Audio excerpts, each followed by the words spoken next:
Bonjour à tous et bienvenue au studio Victoria Game. Je suis aujourd'hui très content de vous donner un petit peu l'avancée du projet Kings of War. Vous savez que le mois de juin et le mois de juillet va être un mois assez spécial pour Kings of War, puisque on organise, ou plutôt la communauté organise les championnats du monde en France, donc de Kings of War à Angoulême, avec l'organisation jadis de l'interrégion. Une petite délégation a priori de 2 personnes de chez Mantic devrait venir en plus des équipes Victoria Game, donc ça va être un rendez-vous assez cool où on va pouvoir aussi vous présenter en avant-première plein de choses donc sur Mantic et ses futures joyeusetés. Ça fait maintenant quelques semaines qu'on vous promet Kings of War, le livre, donc je vais vous présenter la couverture aujourd'hui. Il s'avère qu'aujourd'hui le livre est enfin chez l'imprimeur pour être relié. On a mis beaucoup de temps à le faire parce que on a dû intégrer au dernier moment toutes ces nouveautés avec ces gros monstres, avec ces personnages, etc. On a fait ce choix de perdre un peu de temps et de décaler la sortie pour vous proposer quelque chose de la meilleure qualité qu'on était capable de faire. Il s'avère que ce projet a été à l'initiative de la communauté nous l'a relu énormément, donc on pense qu'on a maintenant un travail de qualité, autant d'un point de vue des règles que de la mise à jour des différents profils que nous pouvions avoir. Donc voilà la couverture en avant-première du livre que vous devriez avoir en fin de semaine, de cette semaine-là, puisqu'on va venir les chercher chez l'imprimeur d'ici 2-3 jours, donc vendredi ce sera peut-être possible. Quoi qu'il se passe début de semaine prochaine, c'est certain maintenant. 4 gros monstres, 4 nouveautés assez cool de chez Kings of War, de chez Mantic, avec des pièces en résine, des pièces en métal, des pièces en plastique, plusieurs matériaux, par contre des choses globalement très très simples à assembler et surtout des gros monstres qui tapent fort. Alors, on va commencer ce petit Open the Box par peut-être le grand chef des orques. Donc là ici je me suis équipé des profils, donc bien sûr on parle du chef de guerre sur éventreur ailé, donc c'est une figurine qui vaut 235 points plus 50 points lorsqu'on la monte. Donc on a un gros chef qui tabasse fort et qui vole avec 10 attaques et 3 plus en mêlée, une force dévastatrice de 3, donc quelque chose qui casse les armures. Et puis la nouvelle règle qui a été erratée avec Fury pour le rendre un petit peu plus fort et motivant. Donc quand on ouvre cette boîte, on voit toujours les petits socles. Alors peut-être c'est quelque chose qu'on pourrait reprocher à nos amis chez Mantic Games. Les gros monstres mériteraient peut-être des plus gros socles. Mais voilà, on a une très jolie figurine en résine, donc avec un niveau de détail, je pense, extraordinaire. Je dis je pense parce qu'en fait, je l'ai déjà ouverte, j'ai craqué. Donc ici on voit une pièce qui a été découpée en 10 morceaux, 2 ailes, un corps, une bouche, un personnage ici avec un corps et seulement ses 2 bras, la queue et les deux personnages et les deux pattes. Alors ce que je voudrais montrer rapidement, c'est que ici, lorsqu'on décide d'assembler sa figurine, il ne faut pas un bac+18 pour le faire. On est capable de le faire très rapidement en seulement 2 points de colle. Et ça, je crois que ça devient appréciable maintenant, plutôt que dégrapper quelque chose en 18 morceaux et puis mettre 5 heures pour assembler une figurine. On va pouvoir assembler la figurine très très vite et jouer très rapidement. Donc une très belle pièce avec ici une grosse gueule, ça ira mieux dans l'autre sens, une grosse gueule, des grosses dents, bref, plein de détails qu'on peut faire évidemment avec la résine, de jolies écailles. Une très jolie pièce King of War. On parle de l'évolution de Mantic dans ses détails de sculpture. Ben, c'est évident, ça se voit pas toujours sur les peintures, il faut essayer de rester honnête. Par contre dans le détail des figurines c'est très très beau. Ensuite si on regarde le seigneur, donc là on a un personnage qui est assez modéré, hein. On n'a pas un gros seigneur de guerre surdimensionné, ils ont gardé leur esprit assez pondéré. Mais une très très jolie pièce finement détaillée, donc ça c'est très très cool. On va vous faire un petit zoom avec notre ami Enguerrand. Voilà, donc ça c'est pour la partie chef de guerre orc sur bestiole volante. Une deuxième bestiole volante chez nos amis basiléens que vous avez tous joué, en tout cas tous ceux qui ont joué cette armée là, sur d'autres dragons, des dragons bleus avec des elfes à oreilles pointues, si vous voyez ce que je veux dire. d'une autre marque anglaise.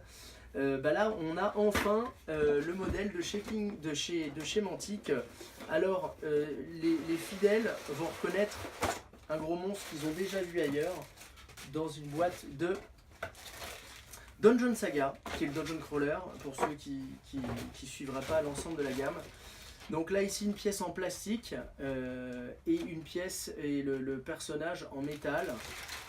Les matériaux sur le principe, moi que j'affectionne un petit peu moins. Par contre il y a un truc que j'affectionne à fond de chez eux, c'est que là encore une fois vous avez un gros monstre fait en quelques pièces. Certains pourront dire ouais mais ça ressemble à un gros jouet. Je vous invite à le regarder d'abord d'un petit peu plus près parce qu'il y a quand même pas mal de détails. Et puis on a des gros jouets avec une tête de dragon que je n'oserais pas citer. Moi je pense à Azarnil pour ceux qui ont un petit peu d'histoire chez les mercenaires de chez une autre marque anglaise, n'est-ce pas? En tout cas une très très jolie tête. Deux coups, un coup pour monter la bestiole ou un coup pour laisser le dragon tout seul. Donc on a vraiment quelque chose de très très sympa. Là je viens de l'assembler, je l'ai évidemment pas collé. On peut venir poser son autre aile de la sorte. Voilà, si on la met à l'endroit c'est mieux. Donc là ici sans colle je pourrais limite la poser. Et puis on a l'autre pièce du dragon ici. Et là je vais essayer de l'assembler sans tout faire tomber, ce qui va peut-être être un exploit, mais j'ai réussi. Donc ce que je veux montrer c'est que c'est très très simple d'assembler. Et derrière on a son petit personnage, donc en couleur figurine en métal et en plomb. Donc ceux qui n'aiment pas ça je suis désolé, ceux qui adorent ça, bienvenue dans le old school de chez Mantic. On a une figurine, encore une fois, 1, 2, 3 pièces, donc là il faudrait que j'ébarbe un tout petit peu, 4 et 5 avec le bras. Donc on a vraiment quelque chose, encore une fois, de très très simple. Donc bravo à Mantic pour ça, parce que c'est plutôt cool, c'est plutôt une bonne direction. Donc voilà, donc je vous ai pas parlé de, je peux le ressortir, je vous ai pas parlé de règles de jeu là-dessus. Un socle qui change, puisque à présent le socle est 50 sur 50, donc 5 cm sur 5 cm, un petit changement par rapport à avant, et une bestiole qui vaut 310 points, une attaque de souffle, acharnée, force dévastatrice de 3, attaque de souffle de 10, pardon, motivant, un soin 2, le vol, 9 attaques, 3 en mêlée, 17-19 en morale, en bref, un gros pitou qui fait des dégâts, donc vous pourrez continuer à jouer le full volant, qui a absolument plus rien de novateur, mais quelque chose qui marche largement encore très très bien sur les tables de jeu. Voilà, ensuite donc on a deux autres figurines. On va retrouver le personnage spécial des abysses qu'on appelle Chronéas, qui est un espèce d'élémentaire majeur de feu. Alors on va ouvrir cette petite bestiole. Donc là, très jolie surprise, en tout cas pour moi qui en suis fan, une bestiole en résine. Et encore une fois, l'autre super surprise, c'est que on a très peu de pièces à assembler. Donc là ici, on va faire un petit zoom avec notre ami Enguerrand. Et encore une fois, ce système de clips qui va nous permettre d'aller très très vite dans l'assemblage de sa figurine. La tête ici, 1, 2, 3, 4, 5. Là j'ai dû utiliser un pied, non, ici. Pardon, je m'excuse, j'ai utilisé un pied, j'ai été un peu vite, mais pas comme ça. C'est la première fois que j'ouvre cette figurine, et ce que je veux vous montrer ici, c'est que encore une fois, on n'est pas en bac plus 18 pour monter la figurine, et ça va pas prendre 3 heures. On monte, on met un petit point de colle, on peint et on joue. Donc j'insiste sur le niveau des détails des figurines. Là, ces nouveaux procédés de Mantic, ils ont créé un atelier il y a quelques temps maintenant. Ils étaient assez timides jusqu'alors parce qu'ils ne savaient pas bien maîtriser les flux de production. Un atelier qu'on a visité, que j'ai visité moi-même. Et donc là c'est super cool parce que c'est beau. Voilà, donc super cool. On se parle un petit peu de règles rapidement. C'est une figurine qui fait donc 210 points. Et donc qui a une attaque de souffle 20, qui est éclaireur perforant. La particularité, c'est qu'elle ne peut pas être désorganisée. Elle a la règle Tempus qui est un point un peu spécial, qui a 16-18, une défense de 5+, donc un petit tank. Donc voilà, un petit bonhomme bien cool et qui pourra être joué aussi en élémentaire de feu, évidemment. Voilà. Et enfin la dernière figurine qui est donc un élémentaire d'eau qu'on va donc pouvoir jouer dans l'armée du Trident et dans les forces de la nature.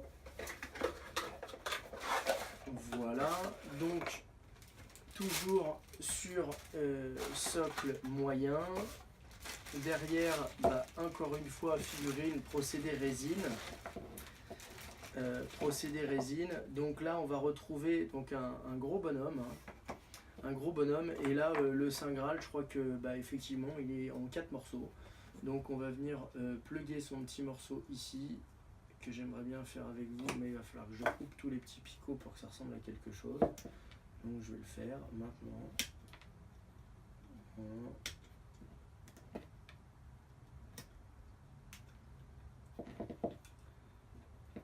Et voilà. Voilà. Donc là ici on a, hop là, voilà. Donc on a l'élémentaire qui est posé avec ses paluches, ces grosses paluches qu'on va venir mettre ici. Donc là il y a toujours un petit peu à retirer. Voilà. Mais on a vraiment quelque chose, encore une fois, bon évidemment il va falloir retirer les petits picots, mais on a donc un très joli bonhomme élémentaire d'eau, limite qui a une tête de grenouille pour ceux qui voudraient s'amuser. Voilà, donc d'un point de vue règle de jeu, donc c'est une bestiole à 150 points, donc avec des points qui ont changé pour ceux qui veulent un petit peu les errata, avec 8 attaques, une mêlée seulement de 4+, figurine pas si chère, force dévastatrice de 2, une figurine lente avec une régénération de 5+, quand même, en éclaireur. Voilà, et c'est une figurine qui ne possède pas la règle entrave, à l'inverse de toute son armée. Voilà. Donc 4 gros monstres, le gros livre qui arrive, ça veut dire qu'à partir de cette fin de semaine et semaine prochaine, on va pouvoir commencer à se régaler. On va dire semaine prochaine, on va essayer d'être prudent. Moi j'essaie toujours d'être optimiste, mais peut-être prudence. Mais à partir de la semaine prochaine, on va pouvoir commencer à se régaler, à utiliser ces gros monstres. Et donc on vous donne un rendez-vous sur fin juillet, le week-end du 22-23, au championnat du monde de Kings of War, donc à Angoulême. Voilà, je cherchais le lieu. Encore une fois, il y aura du monde de chez nous. Si vous avez plein de questions, n'hésitez pas. Donc je vous dis à très bientôt.